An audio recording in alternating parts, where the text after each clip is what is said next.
a lot. With the new one that doesn't know, this one knows. So at first you may have to swing your rope to get it to go.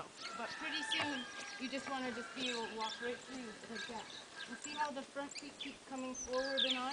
It follows the feel on the rope. Die voorbene draai. Kyk hoe draai hulle. Buite om, buite om. Né? So it just gets out of my way. Hy moet uit jou pad gaan. Let's say I was trying to hit the gabi, I could just go, okay, I'm going this way. And it comes on. You kind of jackknife there that time.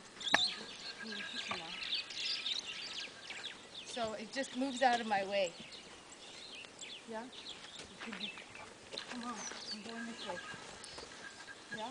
Okay, let's develop.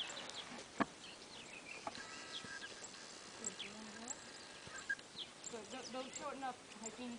When you go to... Moenie voortkaarte maak nie. Jou tou, jy maak hom altyd kaarte.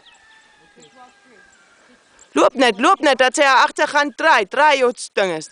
Moenie voortkaarte maak nie. So it's kind of spinning instead of coming forward. Ja. That's fine. At least it's moving its hind end. But every time he lifts on it, it'll stop that front foot. Okay. The horse is doing exactly what he's telling it to do, but the exercise is different. Ja. Yeah. Okay.